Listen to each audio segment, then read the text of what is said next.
Welcome to the Millennium Counseling Center podcast, where hope is yours, it's time to soar. I'm your host, Orrin Madison. It's time to rise above and celebrate healing, hope, and recovery with the Millennium Counseling Center team. Special thanks to Kaz Source, who helps us with the production of our podcast. If anybody needs any help or looking into podcasts, please reach out to Kaz Source at kazcontent.com. My name is Hilary Rosenberg, and I got my graduate degree from National Louis University.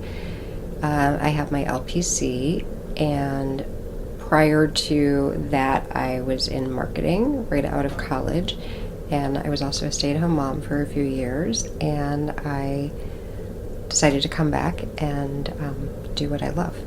How does it feel to be in a different field? Because you did marketing, and then being a mom, it's like its own field, and now you are doing therapy. How does this feel? Well, I think it's sort of funny because I started in psychology years ago. My undergraduate degree was in psychology at Pitzer College, and I thought I was going to go into that, but then when I graduated, I ended up going into marketing. And what I found now is through my life experiences, having worked in the business world and having been a stay-at-home mom, and then having gone back to, I did go back to corporate America and decided that I had changed, my life had changed, and I wanted to go back and do what I love doing. And my life experience, I feel like, has been what brought me back to doing counseling and my passion, and I finally feel like it's in alignment with who I am. And so what do you like the most about it? It's so funny because I sort of think of like what I like the most about it is it works with who I am. So before it's like I liked being in marketing, and I think that like that was great to sort of look at people's behaviors and how they purchased and how they thought. But now, in terms of like meaningful experiences in my life with working with people and their stories and who they are, I'm naturally a super curious person. So it's natural for me to want to understand like people's stories and their lives and why they came to me and how I can help them. So do you think that's something obviously that makes you a good therapist, all these past experiences, and that you can understand them easily? But like, is there anything else that you think that, yes, this thing makes me a good therapist, or just... I would say probably that I'm naturally introspective, and I've always... I just like my favorite motto is like, when you know better, do better. So I think that everything I've experienced personally in my life and the challenges I've gone through, whether it be in my family life as a mom or professionally, I've always taken every experience and looked at what I contributed to it, what I could improve, what's not working in my life, what have you. And I think that being able to have that lens for other people is just like a natural for me. So it's something I enjoy doing because I like looking at people's lives and sort of being able to have that introspective piece that I do to myself automatically, and to be able to sort of help people work through stuff that maybe isn't as natural for them. It's funny how you keep answering my next question. You give like these intros. So my next question would be that, like, what is your approach to counseling? So what I've really landed on, which I relate to a great deal, is attachment theory. And I'm not even sure like where I came across it, but when I first found out about attachment theory, it was like I couldn't get enough. I still can't get enough. I think I've listened to every podcast that there is and every book, and taken every online class that there is on attachment theory because I relate to it so much in terms of a thinking and a working model. And with my clients, I work a great deal with attachment styles. So much of attachment theory is based on your parenting and your upbringing, and not only that, but like your patterns just in your families. So they actually say that you can predict someone's attachment style just based off of the parents before the child's even born, which is super powerful.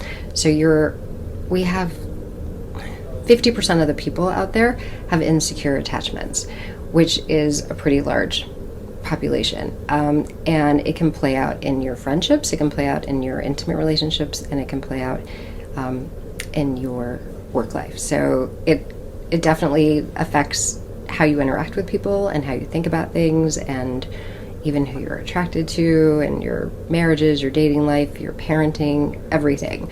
And what's really fascinating about attachment style is that it happens before you even have a narrative voice. So before you're even the age of 5, you're like programmed based on like what your parents like modeling for you, and you don't even realize you're doing it. So it becomes like this YouTube like tape in the back of your head that's sort of just playing, and your whole life can go through and you don't even really like understand like the operating system that you're working with or why you're working with it. And by the time people make it to my office, I feel like they just don't understand that that's just the way that they are, and that's the way they've always been. So like being able to work with a model that is also malleable, that you can work to gain what's called an earned secure attachment, I love it because there's so much like improvement and hope and promise for changing behaviors and patterns that may have helped you survive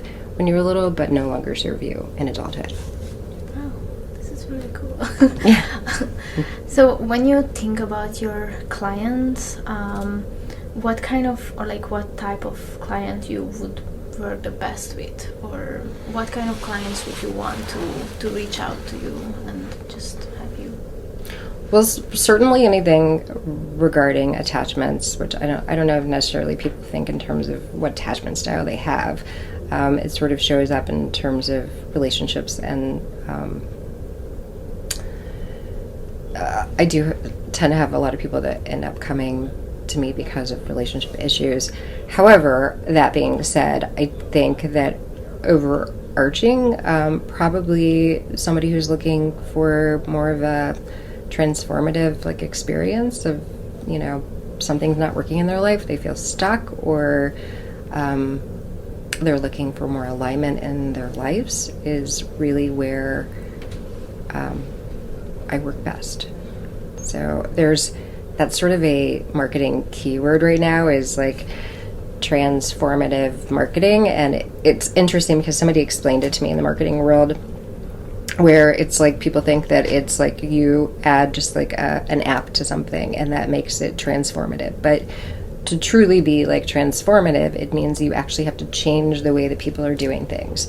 And I love that analogy because it's so perfect for counseling as well. Because if you just change one little piece of your behavior, it's not necessarily going to transform your alignment in your life. It's so I look at it as like it's a whole processing. It's like changing the way that you view things, the way you look at things, the way your like holistic like entire world goes about doing things, and being able to help somebody with like all the areas of their life, not just like one piece, is going to help someone take that next step of where they want to go in life.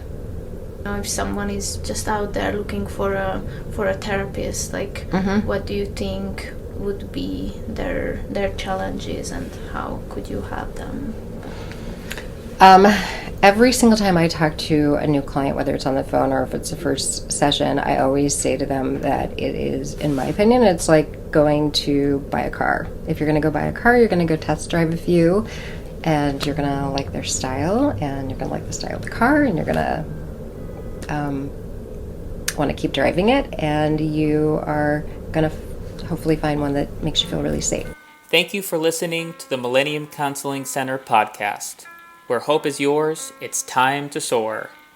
Continue along your journey of healing, hope, and recovery with us next week.